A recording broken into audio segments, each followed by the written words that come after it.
Bonjour à toutes et à tous, vous êtes bien sur la page du Petit Rennais pour un nouvel épisode spécial confinement, un format un peu particulier qui va peut-être arriver à son terme, hein, puisque le confinement va bientôt terminer lui aussi, incessamment sous peu. En tout cas, ça nous a fait très plaisir. Donc déjà, merci encore à nos invités précédents. Pour cette première, je serai de nouveau accompagné de Thomas, ici présent. Salut Thomas. Salut! Il y a eu un petit décalage. C'était Ouais, j'ai ça aussi. vraiment. Et Ellie Oldman qui est là pour ce Oui, troisième épisode. Salut Ellie, pareil. Ouais, salut. Des fois, ça tu vas décale, du bien? coup, si je... Ouais, oui, ça va. Ouais, c'est Tranquillement. ça, Et il y vous? a, il y a un petit décalage. Mm. Bah moi ça va, écoute, ça va plutôt bien, hein. On Petit t'a coup de pas mou, demandé, hein, on va pas se mentir, ah, la semaine passée, mais ça va très bien. Donc Ellie Oldman, pour faire un petit topo sur ton activité, qu'est-ce qui se passe? Il y a les chats qui se battent. C'est pas grave, Du coup, il y a c'est pas pas grave. ça. Mais non, mais ça va. Tu disais, pardon, excuse-moi, j'ai Oui, pas... du coup, je disais, tu es dessinatrice, illustratrice, hein, on va mettre les tags de tes réseaux sociaux quelque part sur l'écran. C'est Guillaume qui va le faire. On le salue, Guillaume, qui, d'ailleurs, qui est en régie actuellement. Donc voilà, tu es illustratrice, donc tu as fait notamment le dessin sans fin. Tu fais le dessin sans fin, toujours. Oui, oui, je le fais toujours. Un peu moins. Ouais, ils sont un peu longs. Ouais, non, carrément, le dessin sans fin, ça fait 3 ans maintenant. Du coup, on s'était croisés à l'époque dans Zone Rennes et c'était un petit dessin sans fin tranquillou, sans prétention. Tout à Et fait, depuis, c'est tout à devenu fait. une très grosse fresque qui voyage en France, c'est-à-dire qu'elle devait partir en voyage en mars et du coup elle est dans des cartons, mais elle va pas tarder, j'espère, un jour à aller se balader et voilà, c'est principalement ce que je fais avec d'autres dessins et d'autres projets un peu à côté aussi quand même. Pour expliquer, pour ceux qui connaissent pas le dessin sans fin, en fait, c'est sur Instagram où chaque dessin, donc c'est des lignes de 3 dessins qui ne s'arrêtent jamais puisque chaque dessin est lié au précédent, enfin celui du dessus et celui sur les côtés, comme un énorme puzzle en fait, on pourrait dire. Et Comme bah, depuis que tu continues depuis 3 ans. Donc justement, j'ai vérifié. Donc quand on s'était fait une petite interview il y a déjà 2 ans, tu étais à 33 lignes. Est-ce que oui. tu sais? Là, je suis à 154, je crois, à peu près. ah ouais. Ah oui, Et oui, voilà. En gros, en termes de dessin, là, tu as un extrait pour ceux qui veulent de la fresque. Je sais pas, je suis nulle en YouTube, mais derrière là. Euh, je ouais, serais pas Miss Météo. Mais en gros, une fois que vous avez posté toute la c'est fresque, pas le je but. crois qu'on sera peut-être à la ligne 200 ou 300. Enfin, je sais qu'à la fin, il faut un prix Ah qui ouais. fait 85 mètres de ce qui est déjà dessiné. Pas mal, Ouais, ok, ça compte. très bien. Et du coup, à l'époque, donc tu parlais expo, tout ça, et à l'époque, tu savais pas, dans l'interview, tu savais pas comment donner vie, littéralement, à cette expo. Tu savais pas trop quoi faire. Donc, comment est-ce que vous avez résolu ce souci d'avoir une fresque de je sais pas, 60 centimètres de large sur des mètres, 6 mètres de long, quoi? Comment est-ce que Et vous bah, avez ouais, résolu ça? ça a été la grande question quand le festival maintenant, la Electronica, m'a proposé de l'exposer en 2018. Du coup, moi, j'étais trop chaud, hein, j'étais genre, ouais, grave. Et du coup, clairement, le problème à ce moment-là, c'est que ça faisait 15 Ouais. mètres de haut, mais 60 centimètres, et c'était même déjà à ce moment-là, c'était infaisable. Et du coup, bah, j'ai changé le format en fait. Sur Instagram, c'est un micmac entre des colonnes de dessins qui s'arrangent les unes avec les autres, tu vois, ça fait comme un serpent. Mais en gros, en termes d'exposition, ça te donne Mm. 5 mètres de large sur 2,50 m de haut, sur le mur et sur le sol aussi, donc en miroir. Et ça te fait une fresque que tu peux scanner en réalité augmentée. Donc il y a des vidéos qui parlent de ramasser les déchets et plein de trucs comme ça. Ok. Et ça donne la même fraise sur laquelle tu peux marcher, donc tu peux te faire un Où est Charlie géant avec plus de 2000 persos à aller chercher. Et le fait est que le bidouillage fait que je peux la poster aussi sur Instagram, et donc du coup tu peux aussi aller chercher les persos sur Instagram en temps de confinement. Est-ce qu'il y a une Ah, pas évolution mal. Bah, en termes effectivement, la d'inspiration? VR peut être une solution. Ouais. Alors Est-ce qu'il j'ai y a une un... évolution en termes d'inspiration au fur et à mesure que tu crées du coup cette fresque? Ah bah au départ quand on s'était croisé avec Charles, c'était je dessinais mes potes, je dessinais ce qui me passait par la tête, tu vois, je m'en foutais un petit peu. Et clairement, quand il y a eu la question de l'exposer, le fait d'avoir une visibilité vraiment cool, tu vois, avec le festival et tout, je me suis dit que j'avais pas envie d'exposer juste Mm. des trucs qui me passent par la tête et que j'avais envie de me poser des vraies questions sur ce qui comptait pour moi dans la vie, quoi. Donc c'est pour ça que c'est devenu d'un dessin un peu random, drôle, pop culture et tout, c'est devenu une grande presse qui aborde une histoire qui est construite à propos d'une catastrophe écologique dans un grand marécage, avec toujours un peu des références à la pop culture. Tu vois, tu peux croiser Will Smith et Justin Timberlake dedans, parce que quand je le dessinais, il y avait Le Prince de Bel-Air sur Netflix et les concerts de Justin Timberlake. Mais grosso modo, c'est quand même devenu un Ok. peu plus sérieux. Il y a plein de thèmes qui sont abordés et du coup, c'est une histoire à vivre en réalité augmentée. C'est comme un bouquin pour enfants, mais étalé sur une grosse case de BD sur un mur. Et clairement, là, maintenant que la fresque est terminée, je continue le dessin sans fin et je fais un peu les deux. C'est-à-dire que je vais passer du temps à dessiner, à redessiner des potes, à faire des clins d'œil à des trucs, des séries que je regarde et tout. Et en même temps, je continue à élaborer toute l'histoire autour de ce marécage et de l'écologie parce que c'est vraiment ce qui m'intéresse le plus. En fait, tu crées un univers étendu. Et tu ne reprends jamais des dessins. Est-ce que Peut-être le bâton de la... tu reprends jamais des dessins que tu avais fait par le passé? En fait, si. C'est-à-dire que Tu- tous les dessins que je vais faire, on en avait parlé, je crois, pendant Zone Rennes, sur le côté un peu, c'est l'historique de tout ce que je dessine, se retrouve dans le dessin sans fin. Et Ouais. ça, c'est toujours le cas. Genre, par exemple, je sais pas, je vais. I'm from Rennes, tu vois, le dessin que j'avais fait, la petite fille, au final, tu peux la retrouver dans la France. C'est-à-dire, Ouais. d'un côté, il y a son blouson sur un autre personnage, il y a sa tête qui est dans un autre endroit. Et c'est toujours comme ça. Et en fait, ça me permet d'avoir des dessins que je vais faire plus sérieusement, tu vois, pour des projets sérieux ou pour juste des expos et tout ça. Mm. Et de pouvoir moi-même enfin, les changer, les détourner, des fois les troller un peu, tu vois, des fois les sublimer dans le dessin. Mm. Ou par exemple, un personnage fait pour un magazine random, tu vois, va devenir un personnage de l'histoire, de la grande histoire du dessin sans fin. Et du coup, ça me permet de réinventer tout le temps ce que je fais. Et de pas faire des dessins juste pour les vendre Ok. commercialement. Voilà. Donc en fait, il y a une interconnexion entre tout ce que tu fais, quoi. Tu essayes de donner une narration dans tout ton travail. Ouais, bah on revient au principe de base qui était, donc ça dans Zone Rennes pareil, c'était je voulais faire ce que je voulais, comme je voulais, quand je voulais, tu vois, c'était genre nos contraintes et tout. Et au Mm. final, je me suis imposé des schémas, mais qui sont toujours pas des contraintes. Et du coup, ça me donne une grande liberté. On est toujours sur une seule couleur. Donc maintenant, je dessine tout dans ce bleu particulier. Et quand c'est pas pour le dessin sans fin, je change les couleurs après, tu vois. Mais tout est dessiné de cette façon-là. Et, euh, et au final, ouais, tout tourne autour de ça parce que c'est ma façon de dessiner et c'est l'historique de mon dessin, même si je l'agence au fur et à mesure. Enfin, la suite de ce que je suis en train de préparer, donc il y a des livres un peu dont tu es le héros, que tu peux vivre dans la fresque et sur Instagram et tout ça, c'est encore une fois basé sur des dessins que j'ai faits pour plein de raisons et qui deviennent des personnages dont j'écris les histoires et que j'enrichis au fur et à mesure, quoi. Cool. Et à part le dessin sans fin, qu'est-ce que tu as comme projet pour l'instant? Comme projet en ce moment, bah, je suis en train de bosser pour un projet, mais c'est pas à moi d'en parler, donc c'est un truc pour la Normandie et c'est cool, c'est fabriquer des cartes et tout, donc ça c'est bien bien chouette. Mm. Là j'ai fait des dessins pour, alors que je dise pas de bêtises, c'est l'IME du CHU de l'hôpital Sud, enfin le service Mhm. pédiatrique gynéco, et du coup ils ont demandé à des artistes de faire des dons pour pouvoir faire une vente aux enchères de dessins et pouvoir financer des trucs chez eux. Donc j'ai participé à ça et ce week-end je vais faire d'autres dessins, je pense.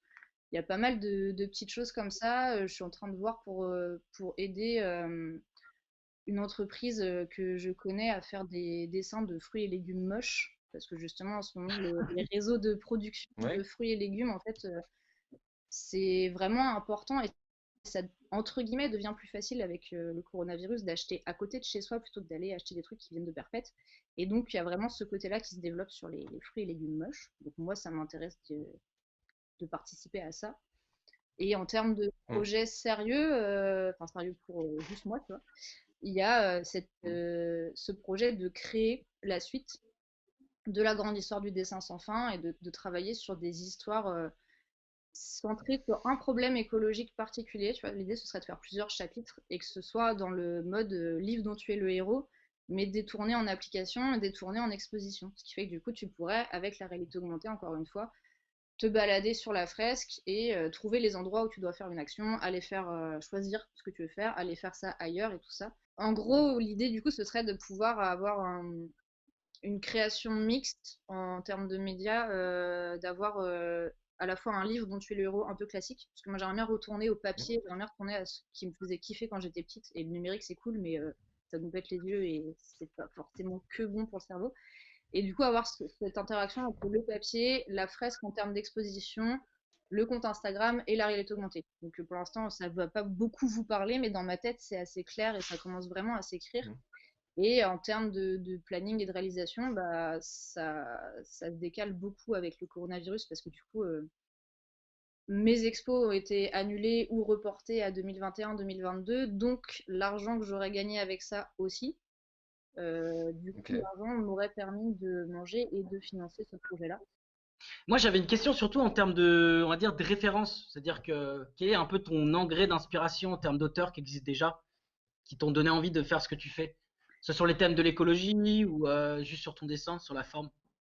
Euh, sur le, en vrai, sur le thème de l'écologie, pas tant que ça, parce que c'est une démarche personnelle, et il y a juste à sortir de chez soi pour voir que c'est le bordel. Donc voilà.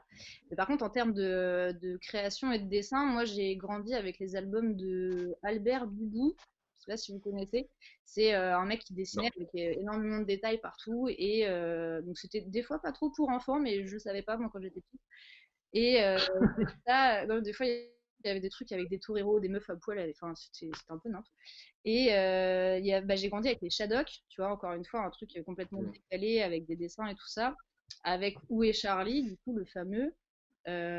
Avec Roald Dahl et Quentin Blake. Donc, c'est toujours des univers qui sont un peu décalés, qui sont riches en illustrations. Et Onirique. ouais, enfin, moi, je sais qu'en tant qu'enfant, il se passait voilà les trucs dans ma tête et que même maintenant, en les relisant ou en re-regardant les Shadok et tout ça, je me tape toujours autant des barres. Et ça me paraît hyper sensé en plus, tu vois. Donc, je pense que Mhm. ça explique la fresque où à la fois tu peux créer des tonnes d'histoires dans ces univers-là, à la fois il n'y a aucune raison en fait. Je suis retombé justement pendant ce confinement, parfois on se perd un peu sur les internets. Est-ce que quand vous étiez petit, parce que je pense qu'on est tous de la même génération, on parlait de dessin, est-ce que vous vous souvenez ou est-ce que vous avez connu le prince de Motordu? Ah bah, Ou est-ce que c'était que moi? j'allais t'en parler dans les Ouais, références. c'était Le prince de Motordu.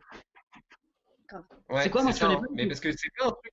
Tu connais pas? C'était des dessins bah, un peu dans cet esprit-là. Euh, Mais il me semble qu'il y avait plein de jeux de mots aussi. Mais je pense qu'il y avait des jeux de mots aussi presque pour les adultes. C'est pour ça que ça me fait penser à ça. Genre le prince de Motordu, au lieu d'habiter dans un château, il habitait dans un chapeau, je crois.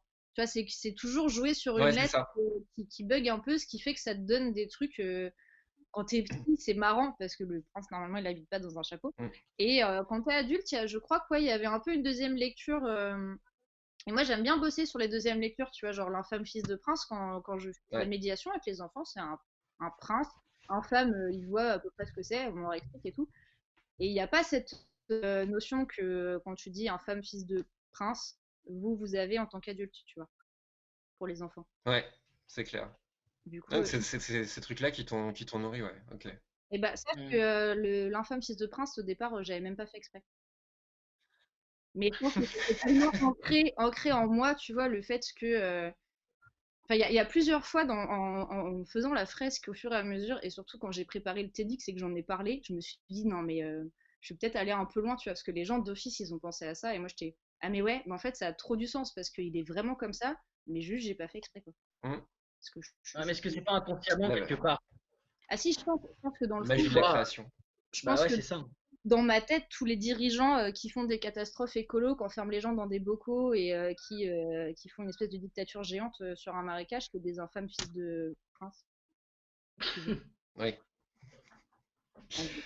Et du coup, tu parlais du TEDx. C'était comment cette expérience? Tu peux nous en parler un peu? C'est C'était ouf ça, cool. hein. C'était cool et je crois que j'ai rarement autant râlé pour préparer un truc. Genre, toi, tu sais, moi, je râle beaucoup et tout. C'était une discipline que j'aimais bien quand je bossais dans des bars avant. Et tout du long, je voyais pas trop ce que c'était TEDx, tu vois. Pour moi, c'était genre aller parler devant des gens. Et surtout, il fallait que je dessine à ce moment-là, il fallait que je crée la fresque et tout. Donc j'étais un peu genre, laissez-moi tranquille. Mm. Et à un moment, j'ai commencé à capter ce que c'était. Déjà, quand j'en parlais aux gens, eux, ils savaient ce que c'était. Donc ils avaient l'air un peu hype et tout. Et arrivé au moment de répéter ton texte tous les jours et tout, tu commences à te dire que c'est sérieux, qu'il va falloir que tu parles devant plein de gens et qu'en plus c'est filmé, nanana. Mm. Moi, je l'ai répété, tu vois, genre en anglais, avec l'accent du sud, enfin, tu vois, pour tout plein de conneries pour essayer de le rentrer dans ma tête. Et, euh, et en fait, le jour J, bah, ça allait. Parce que tu te fais toute une montagne, tu vois, tu stresses et tout. La veille, j'étais en mode mauvaise foi, genre c'est nul, je vais pas y aller, c'est pourri, nanana. Donc tous mes potes étaient en mode genre bah non.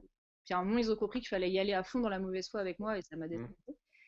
Et arrivé sur scène, en fait, juste avant, quand j'ai fait des blagues un peu nulles à mes coachs, qui étaient hyper stressés aussi, parce qu'ils avaient peur que je fasse un peu nimp.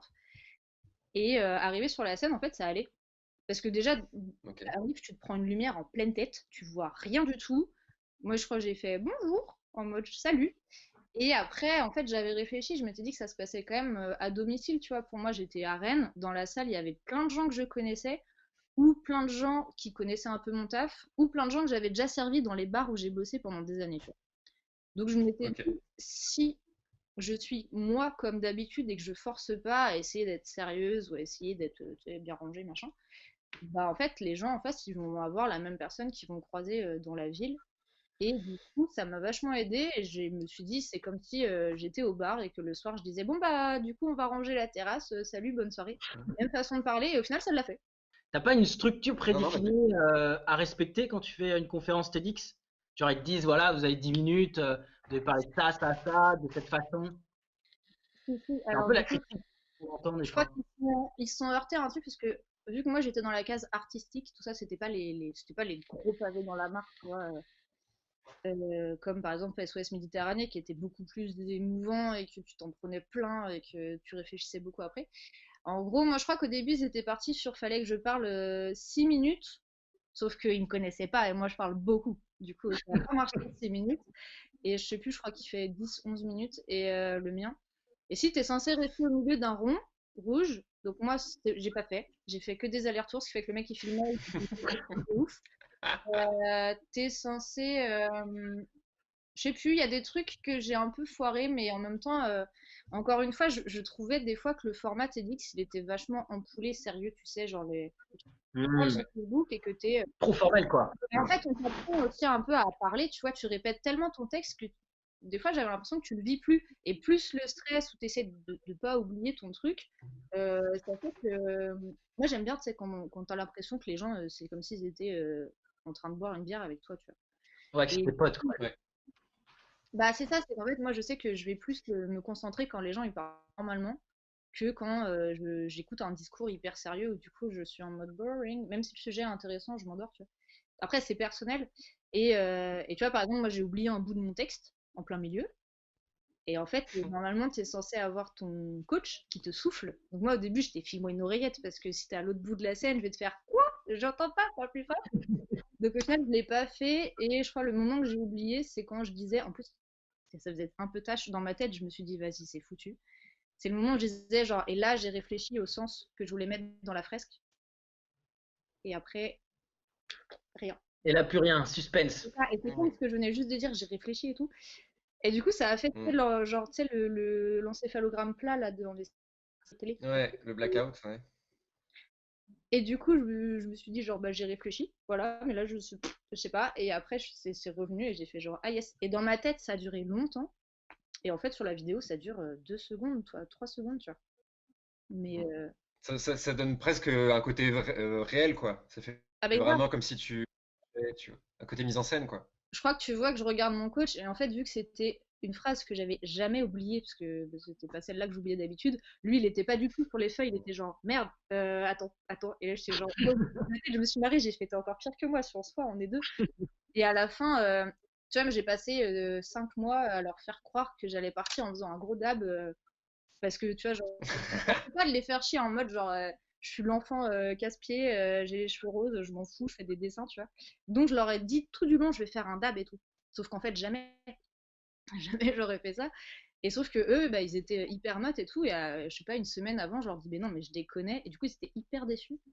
Et ce qui fait qu'en partant de la scène de TEDx, j'ai regardé mon coach et je lui ai fait un vieux faux dab, genre niais.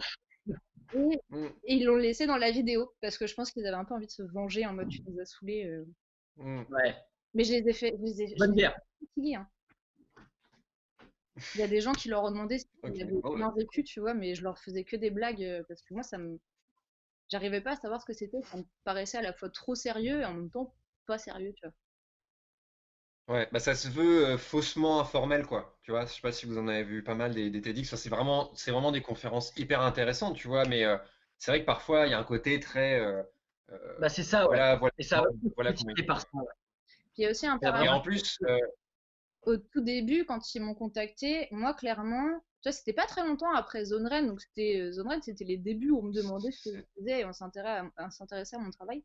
Du coup, ils sont arrivés et moi, je ne savais pas pourquoi ils m'avaient choisi moi, tu vois. J'étais un peu genre trou-trou. Au début, j'étais, vous hmm, voulez quelqu'un avec un look particulier ou quelqu'un qui fait un truc artistique, ou je me suis même demandé, genre, c'est quoi, c'est la case épilepsie, fait des dessins. Enfin, tu vois, j'étais genre, pourquoi? ok. Je savais pas du tout. Et d'ailleurs, quand j'ai reçu le mail, je l'ai mis dans les spams parce que je connaissais pas. Et c'est après qu'ils m'ont renvoyé un mail, genre, tu l'as vu ou pas, tu vois. Et en Hmm. fait, bah, un an après, une fois que le projet est sorti, c'est vrai que maintenant, je comprends que c'était intéressant de faire un TEDx là-dessus, par exemple. Avec le recul. Surtout que ce que j'allais dire, c'est que ce TEDx-là, il me semble, parce que moi j'étais en communication avec l'organisateur, j'ai plus son nom, mais il me Régis, disait que c'était le plus grand TEDx de France à ce moment-là. ouais. C'était au courant des Ouais. Jacobins, on l'a pas dit, mais c'était le plus grand en termes d'espace qui avait été fait. Donc, Moi, c'était aux Libertés. Liberté, pardon, n'importe quoi, Et c'était du coup, Liberté. c'était Et c'était, 3500 enfin, personnes, c'est ouais. monumental, quoi. 3500 Combien? personnes, 3500. Oui, Et Ah en fait, ouais. c'est un peu flou bah oui, quand, ouais. quand on te dit ça, tu vois, 3500 personnes, bah, tu sais juste que ça fait beaucoup. Bah, c'est énorme. Ouais. C'est, Et en fait, c'est quand moi j'avais déjà été du coup à l'étage et aux libertés et j'avais déjà été aux libertés quand il était off, tu vois. Parce que l'avantage mm, d'habiter à Rennes, c'est que tu as toujours des moments où tu te balades, quoi. Et donc par rapport aux autres intervenants, j'avais cet avantage-là de connaître certains des régisseurs, de savoir où je mettais les pieds et tout ça. Mais quand tu te rebalades mm, dans le liberté, un peu vide, en train de se préparer, et que tu sais qu'après c'est toi, bah, tu comptes pas les sièges pareils. mm. Genre, tu te dis, Hmm. bon, là, ça fait des rangées de 15, donc fois là les rangées. Et c'est pour ça, à un moment, je me suis dit, Ça fait genre, beaucoup de gens. moi, je m'en fous, j'ai fait que des bêtises toute la journée pour me déstresser. J'ai emmené une pote, on a fait Nantes, mais vraiment, on a fatigué, on a été fouillé dans des placards. On a cherché Aya Nakamura parce qu'a priori, elle était là, tu vois, parce qu'elle passait à l'étage. Et vous l'avez trouvé? Non, pas du tout. C'était un échec total. Et tu vois, moi, j'ai fait croire à mes coachs que si j'oubliais mon texte, je sortirais une blague sur les pingouins. Enfin, et du coup, tu vois, ils avaient un doute. Mhm. Ça les a fait flipper. Et jamais j'aurais fait ça, mais c'est marrant de les faire flipper. Et du coup, c'est pour ça qu'un an après, je crois qu'ils ont demandé à mes coachs si je sais pas, s'ils me détestaient, tu vois. Enfin, alors qu'en fait, on s'est trop marré, mais 3500, c'est beaucoup quand même, hein. Dans- Oui, c'est pas mal. En fait, Effectivement, tu me vois, t'as la lumière dans la tête, tu sais pas qui sont là, hein. ouais, bah c'est tant mieux, presque, hein, si ça stresse à la base en plus, Bah, tu vois c'est les tant deux, mieux, quoi. trois premiers rangs, et moi, il y avait un mec que je connaissais pas, mais qui se marrait quand je faisais des blagues. Du coup, je fais, toi, t'es trop mon pote, parce que tu rigoles à ce que je dis, du coup, ça va. Mm, T'as pas le ok. mec comme ça qui te fait genre, c'est nul. C'est ça. On t'a pas Et lancé de il doit y tomate. en avoir quand même, hein. Il doit y en avoir quand même, Plus malheureusement. loin, ils ont mis les gentils devant. Ouais, c'est bien vu. Avant de terminer, donc, on va terminer avec les recos, mais tu me parlais d'une petite histoire de chasse au trésor, Ellie. Tu peux nous réexpliquer Ah ça? oui, et bah en fait de ce confinement, moi j'ai une frustration géante qui est que normalement je devais exposer la fresque et du coup mon quotidien, ça devait être de passer la journée à accueillir des enfants et des adultes et à jouer, aller chercher des vidéos en réalité augmentée, chercher des personnages et tout. Et donc, ben non. Et depuis le début du confinement, je réfléchis à comment mettre ça en place chez les gens. Donc j'ai testé de faire du babysitting, tu vois, en live avec des enfants que je connaissais pour leur faire chercher des trucs dans le dessin sans fin et c'était cool. Sauf que tu peux avoir que deux trois enfants en même temps et à chaque fois c'est 1 heure et en fait à la fin j'étais épuisée. Et du coup là hier j'ai tourné une vidéo que je vais mettre sur YouTube où le format justement c'est donc au début c'est du blabla pour expliquer ce que c'est le projet et pour expliquer comment ça va marcher, mais en gros je peux même te montrer ce que j'ai ça là. Ça te donne imprimé un PDF avec des images à aller chercher, donc du blabla résumé. Et Ok. tu vas chercher ça dans le dessin sans fin. Donc à chaque fois, j'explique ce que c'est le dessin, le pourquoi c'est là et tout ça. Et donc tu notes où c'est que tu as trouvé les trucs. Si tu veux laisser un commentaire débile, tu laisses un commentaire débile. Et la fois d'après, donc je vais essayer de le faire pendant le confinement tous les 2-3 jours et après on verra comment ça se passe. Je refais une autre vidéo où tu vas rechercher 12 autres trucs et après tu as les réponses de la vidéo d'avant. Voilà. Et j'ai pas pris les trucs les plus Ok. faciles, comme ça le présupposé de base c'est que tu t'ennuies et que moi aussi et que du coup tu vas jouer à ça et tu vas chercher pendant un peu longtemps quoi. Et ça Ok. fait Bah, écho. et toi, ça a été un moyen de t'occuper. Ouais, ça fait écho à la chasse au trésor qui est déjà possible sur Instagram, mais du coup là moi ça me faisait marrer de faire des vidéos, puis je trouve ça un peu plus dynamique que juste dire va sur Instagram et débrouille-toi quoi. Voilà, c'est Hmm. Ah, c'est grave cool, hein. Ok. bah, on verra Hmm. comment ce sera reçu par les gens, s'ils participent ou pas. Je t'avoue que si j'ai pas de retour au bout de 2-3 vidéos, moi je ferai autre chose. Je continuerai à Hmm. dessiner plutôt. Hmm. Parce que c'est compliqué le retour avec les réseaux sociaux. Tu vois, là pendant le confinement, j'ai fait plein de coloriages pour les gens. Donc je les ai postés sur les réseaux. Et bah, à un moment, j'avais plus de retour, donc j'ai arrêté d'en faire. Et après, j'ai reçu des messages genre, bah, d'où tu fais plus des Ça coloriages? t'arrête, ouais. C'est ça. Du Hmm. coup, c'est un peu genre, bah, dis-le que tu le fais, quoi. Genre, dis-le. Et oui, mais c'est ce qu'on appelle la masse silencieuse, quoi. C'est des gens Ouais. qui réagissent pas forcément, mais qui sont bien là, quoi. Bah, c'est ça. Et donc, du coup, là, dans la vidéo que je vais publier, il y a vraiment un moment où je dis soit tu mets que tu as participé et comme ça, je sais que tu es là, soit tu n'auras pas les réponses et tu n'auras pas la suite parce qu'à un moment, ça me prend 5-6 heures entre le montage, fabriquer les trucs et tout ça. Je me marre bien, tu vois. Mais je peux aussi faire autre chose si j'ai pas de retour. Donc voilà, Ok. marre de la masse silencieuse. Très bien. Et toi, Thomas, du coup, toi, ermite sombre, l'illustrateur que tu es, ça s'est agencé comment ton programme pendant ce confinement? Parce que tu es tout À seul moi, pendant. bah, ça m'a permis de pas mal travailler sur mon dessin. On va dire que je suis pas au même niveau que du coup que toi, tu vois. Je suis un peu à quelques cases en dessous, tu vois. Du coup, faut encore que je travaille un peu mon trait et tout, et ça commence à prendre forme. Je participe, tu vois, par exemple, tu participes à des concours, tu vois qu'il y a des challenges, des trucs comme ça. Du coup, tu y réponds, Mhm. et c'est vrai que enfin, l'illustration, c'est quand même prendre beaucoup de temps pour soi, pour s'enfermer avec de la musique ou de l'inspiration. Et en règle générale, c'est vrai que j'avais pas trop le temps pour essayer d'approfondir le plus possible, quoi. Donc là, c'est vrai que moi, le confinement, ça a été un peu béni, quoi, pour ça. Mm. Ça vous permet de vous Ouais, de focaliser, créer quoi, vraiment sur des votre tunnels taf. de travail pendant, ouais, je sais pas, 5-6 heures où tu fais que ça, quoi. Enfin, Et après, t'arrives c'est tous Mm. les jours et tout? ouais, j'essaye. Moi, je me fais un jour de pause. Là, j'ai acheté Pokémon, donc voilà. Pokémon. Lâchez un peu Animal Crossing, quand même. Exactement. Mais sinon, ouais, je me lève le matin et jusqu'au soir, je fais que ça, quoi. Mais tu vois, moi, c'est marrant Ok. parce que normalement, ma vie habituelle, c'est ça. Genre, je me lève le matin et genre, à l'époque où on a fait Zone Rennes, je dessinais des fois 10 heures par jour, mais 4 fois par semaine, tu vois. Et là, il y a eu le Mm. confinement et j'ai fait vas-y et tout, je peux pouvoir dessiner. Et en fait, ben, bof, hein, Pas du tout. bah, déjà, ils Mm. ont sorti donc Animal Crossing et ça a été la fin. Ouais, bah ça, ouais. Mais je suis tombée malade, donc ça, bah, j'ai 2 semaines qui sont passées à la poubelle. Déjà, c'était bien. Et il y a eu un moment où, genre, vraiment, je me suis dit, et rappelle-toi, ton travail, c'est dessiner quand même. Et, et j'avoue, après, je me suis remotivée parce que pour mes 30 ans, mes potes se sont tous cotisés et m'ont aidé à acheter un iPad 9 grand. Et là, je me suis dit, bon, allez, c'est le jour Ok. où je vais redessiner parce que j'ai quand même là le taf et tout. Mais c'est pas l'Eldorado du dessin comme je pensais. Cool, on a du temps, je fais que dessiner, quoi. Mm. C'est l'Eldorado d'Animal Ok. Crossing.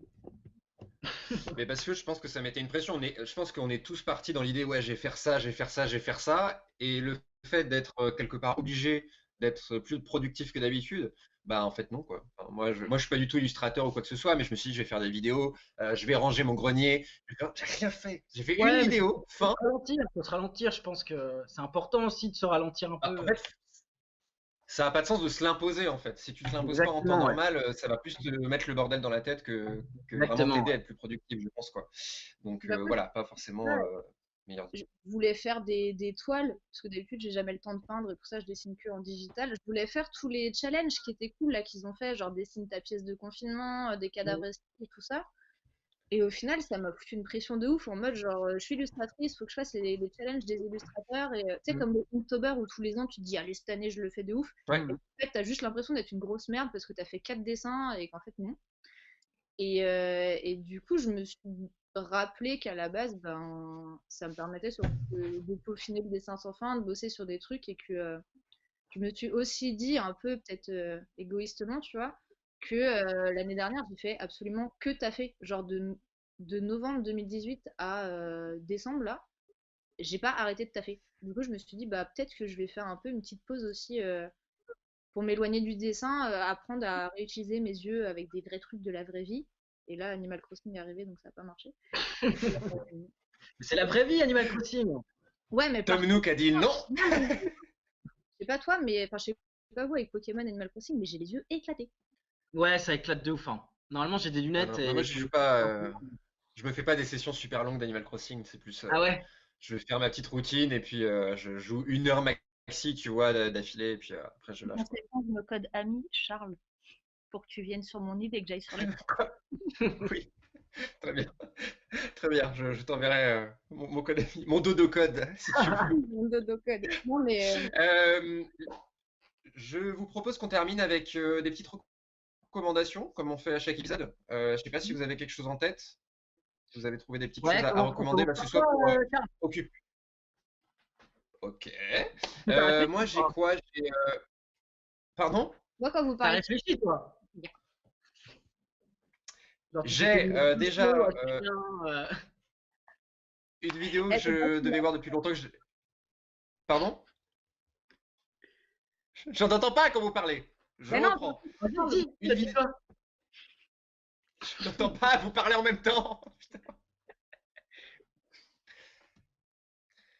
Une vidéo que je devais regarder depuis un moment, mais que j'avais pas, que j'ai regardé finalement hier soir et qui est vraiment hyper cool. C'est une vidéo d'un Rennais que j'avais aussi interviewé pendant The Rennes, s'appelle Kilika, qui est un rappeur de Rennes qu'on kiffe bien au petit Rennais et que je kiffe bien à titre personnel, qui est en plus un mec super cool. Il a sorti, j'ai l'impression qu'il va lancer une série de vidéos où il explique son parcours un petit peu, presque format vlog en quelque sorte. En fait, il explique son projet, il sort un EP bientôt et il en a fait une vidéo. J'explique extrêmement mal, mais dans l'idée, allez voir. En fait, dans ce premier épisode, il en a fait qu'un pour l'instant, mais il explique comment est-ce qu'il a commencé à faire du rap, etc., son parcours, les rencontres qu'il a pu faire, etc., etc. Il l'a fait avec Marvin, qu'on salue également, qui est, Très bonne personne. voilà, qui est aussi un très très belle personne qu'on a rencontré dans ton salon où tu te trouves actuellement en plus, qui est un mec en plus un mec super Moi? sympa et talentueux.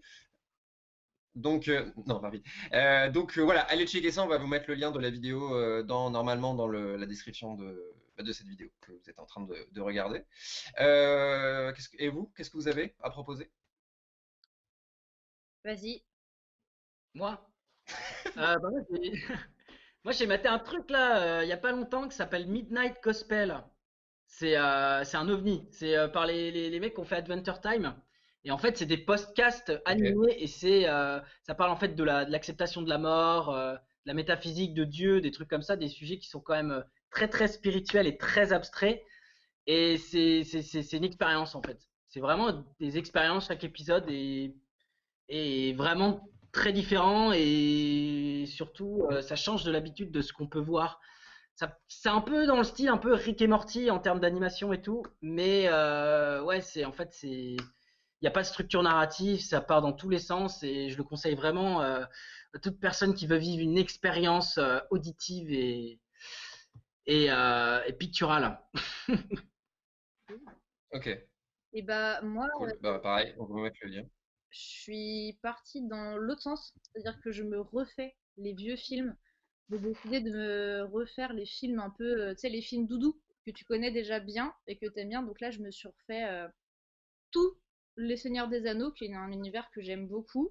Et je me suis déterre, j'ai acheté le livre audio de Seigneur des Anneaux parce que j'ai les yeux pétés, donc. Et en fait, j'écoute vachement de livres audio avant de dormir. Et c'est vachement cool. J'avance pas du tout. Je Ouais. m'endors à chaque fois qu'ils font un truc, mais c'est bien. Et donc, pareil. Bah, surtout Seigneur des Anneaux, quoi. Ah ouais, non, mais il y a Il tellement. prend 3 quarts d'heure pour te décrire une montagne. Ouais, Bah, avant de dormir, c'est bien. ça doit Et être je me long. dis, dans 2-3 ans, peut-être je l'aurai fini, tu vois. Et sinon, bah, j'ai Ouais. des trucs, genre, j'ai regardé un peu les Shadok, j'ai regardé les Demoiselles de Rochefort, enfin, tous les trucs que je regardais quand j'étais petite. Parce que ça me permet, quand il y a les petits moments d'angoisse de qu'est-ce qu'on va faire après qu'on sera déconfiné et que la vie ce sera le bordel peut-être. Comme ça, je suis un peu en mode genre cool. En fait, avant c'était cool quand j'étais petite et ça marche bien quoi. Mm. Voilà. Et Animal Le Crossing. côté rassurant, ouais. Et Animal Crossing, forcément. Et je pensais à ça tout à l'heure, on parlait des TEDx. Il y a une autre forme qui est assez proche, mais je ne sais pas si c'est très connu. Vous allez bien, ça s'appelle la veillée. C'est inspiré d'un truc anglais, je crois. Et en fait, c'est très simple, c'est Patrick Beau qui fait ça, qui a Ouais. un compte du français Patrick Beau qui fait Axolot, entre autres, nanofiction, enfin, vraiment un mec ultra intéressant. Il a fait la veillée. Donc, en gros, c'est tout simplement comme les TEDx, sauf que c'est des gens qui vont raconter une expérience qu'ils ont vécue. Donc, des fois, c'est des trucs. Enfin, pas banal, tu vois, il y a toujours un truc, soit un témoignage, voilà, c'est quelqu'un qu'on connaît, un personnage public qui va raconter un truc qui lui est arrivé dans sa vie à lui. Mais la plupart du temps, c'est une histoire absolument incroyable, mais réelle. Enfin, je sais pas comment, si c'est assez clair. Donc voilà, tout simplement, allez voir ça. La veillée, ça s'appelle. Je vous conseille, si vous savez pas par quoi commencer, je vous conseille par celle de Mathias Malzieu, qui est le chanteur de Dionysos, il lui arrive un souci de santé Moi, je vais absolument aller mater incroyable. ça, ouais. T'avais maté? Non, non, je vais aller mater ça, c'est cool. Ça a l'air trop cool ton truc. Et en fait, il raconte qu'il lui arrive un truc, mais de ouf par rapport à sa santé. Et vraiment, tu finis cette vidéo, tu fais ah ouais, ok, d'accord. Ouais. Donc, pour quelqu'un comme moi, en plus, qui est hypochondriaque, tu relativises de ouf la vie, en fait. Et je vous conseille également une qui m'a vraiment chamboulé encore plus, c'est celle de Balak. Balak, c'est un illustrateur en plus, donc je crois Très, qu'il très a bon. fait une énorme connerie, mais je crois qu'il a fait Last Man. Et il te raconte, l'histoire commence, il te raconte comment la fois où il a failli se noyer. Voilà. Là, vous dites, oui, bon, d'accord, c'est assez chaud. Et en fait, ça fait lien avec une deuxième partie de l'histoire qui, moi, m'a mis une énorme gifle avec le revers de la main comme ça. Et vraiment, allez voir cette vidéo. C'est vraiment très, très intéressant. Et ça fait vrai. Et justement, les TEDx, parfois, on a un peu l'impression que ça fait très comme ça. Et Mm. ben, la veillée, c'est Bah, l'inverse. Donc, vraiment, n'hésitez pas, quoi. pour TEDx d'ailleurs, je Voilà. pense à ça. Mais vu que le TEDx de cette année de Rennes a été annulé, je sais qu'en ce moment, Oui. ils font des vidéos, enfin des lives, tu vois, où en gros, c'est des intervenants qui sont déjà passés, je crois, tous, et ils papotent pendant genre une demi-heure, et après tu peux leur poser des questions, ce qui casse un peu le format TEDx habituel où si Mm. t'écoutes et tu parles pas. Là, tu peux avoir des interactions avec les gens, et je sais qu'ils en ont fait un avec Corto Fajal, et je pense qu'ils en ont fait d'autres. Du coup, ça peut être intéressant si tu aimes Mhm. échanger et débattre avec des gens sur des trucs. Voilà. Très bien. Bah, de toute façon, Ah, c'est je cool. le répète, on va mettre dans la description de On ce peut aller post là. un peu tous les liens. Vous avez de quoi vous occuper Ouais. sur YouTube, entre autres. Bah, merci, Ellie, de nous avoir donné un peu de Ouais, ton merci temps beaucoup, pour hein. Très cette intéressant. vidéo. Bah, de rien. C'était vraiment très cool. Moi, ça me fait Non, découvrir non, l'humain. merci. C'est trop cool. C'est clair. Ça te change de tes deux chats qui se baladent quelque part derrière cet Non, en vrai, écran. je suis pas toute seule à Et merci. Ah, ok, d'accord. Et merci Thomas. Merci à toi aussi De pour rien. Bah, merci cette à vous petite deux. interview un peu informelle.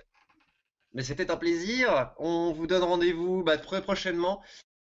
Bientôt la fin du confinement. Je sais pas, honnêtement, je sais pas si on va faire d'autres vidéos de ce format à l'avenir. D'autres vidéos, c'est sûr. Mais voilà, en tout cas, on espère que jusqu'ici, ça vous aura plu. Je vous fais des bisous et puis je vous dis à très vite sur la page du Petit Rennais. Salut! Salut!